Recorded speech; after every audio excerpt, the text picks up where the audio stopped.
Ата журтту көздүн карегиндей сактоо ар бир жигиттин милдети. Аскерге барып чек арада туруу аскер адамы болгусу келген мырзанын кыялы жана парзы. Бирок ал жактагы дедовщина деген түшүнүк аскер болууну каалаган балдардын максатына чекит коюп келет. Анткени аскерден ажал тапкан жоокерлердин саны уламдан улам ачыкка чыгууда. Алсак 13 март күнү Майлуу Суу шаарындагы 30-295 аскер бөлүгүндө кызмат өтөп жүргөн Шамбет Сейитмуратов каза тапкан. Өз каалоосу менен аскерге кеткен 20 жаштагы Шамбет арзыбаган Насыбайдын айынан көз жумуп олтурат.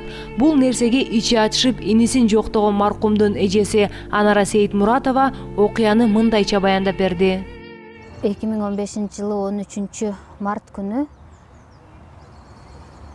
саат 16:30 чамасында ата-энесине аскер бөлүмүнөн чалышкан. Балаңар катты ооруп,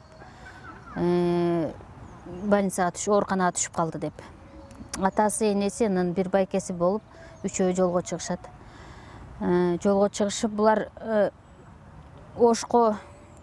Ошко жетип, бир 2 саат, 3 сааттын ичинде Ошко жетет да, ошондой Ошко жеткен мезгилде кайра чалышат.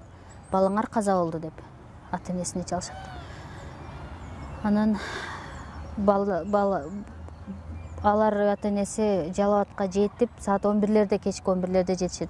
Себеби Оштон туугандардан алып алышып, 11-лерде барышса, баланы булар звонить эткенде эле сразу ата-энеси суранганда, баланы вскрытияга бербегиле, эчтеке тийбей тургула биз барганча депчи. Суранган, бирок булар барганча бардык иштерди бүтүрүшүп, вскрытияга беришип, моргко киргизип койгон баланы. Булар тамактанып чыккан мезгилде, тамактангандан кийин чыгып, тазалык боюнча бир ишке кол койдуруп жаткан менин инимчи.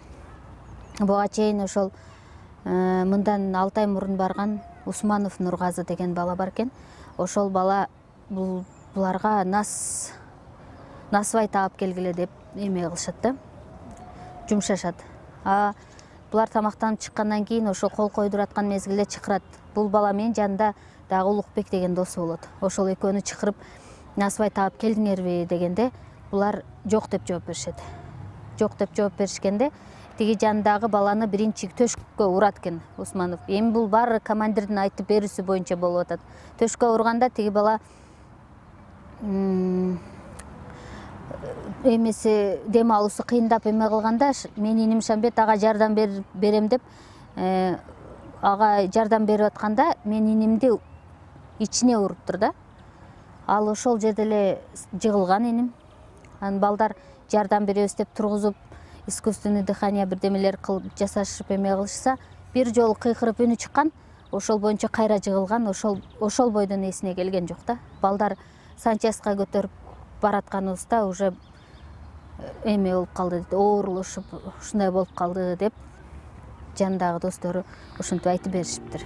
Маркумдун эжесинин айтымында анын инисин сабаган Усманов Нургазы командирдин айдоочусу болгон. Бул нерсе катардагы жоокер Нургазынын каалаган жагына басып туруусуна шарт түзүп берген. Каалаган жеринде жүрөткен, эдинсе салдырган учурлар көп болгон экен негизичи.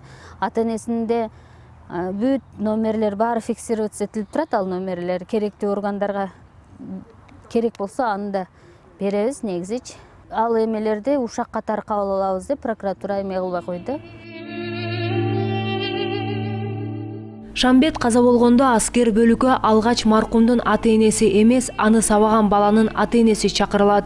Уулунун кылган кылмышы ор коюп көрүнүп турса да, анын жакындары келип кечирим сурап да койгон жок дейт маркумдун эжеси Анара Сейитмуратова. Сабаган баланын ата-энеси келген жок, эми туугандарын жиберди. Сунган башты кылыч кеспейт. Буга биз эчтеке деген жокпуз, бирок ошол ата-энесилер барып, алар прокуратурага барып эми аракет кылышыптыр да, ушундай кылалы, биз акчасын ушташыптыр, бизге келип деле встречный эми жазып бергиле деген сунуштар болуп атты. Ал эми бала жок да, кандай, бул эки эле уул болчу буларчы. Кылган кылмышына жараша жаза алса, бала эле эмес, бул жерде көп кишилер кылмышка тартылыш керек. Бул жерде бир эле бул эмес, канча ата-эне бар, эч ким балам дебесин да, башка бирөө канча бала, 2100 солдат бар экен ошол жерде. Бүгүнкү күндө бул кылмыш боюнча Кылмыш жаза кодексинин 358 менен иш козголуп тергөө жүрүп жатат. Ал эми катардагы жоокер Сейитмуратовду өлтүргөнгө шектелген Усманов Нургазы маркумду урганын мойнуна алган. Бул тууралуу Жалал Абад облустук аскер прокурорунун орун басары Эркен Абдыкеримов маалымдады. Мындай окуялар жыл санап азайбай эле тескерисинче көбөйүүдө. Анан кантип жигиттерибиз аскерге барууну каалашсын. Анткени эч бир ата-эне бул өңдүү окуялардан кийин уулун аскерге жөнөткөндөн кооптонушат.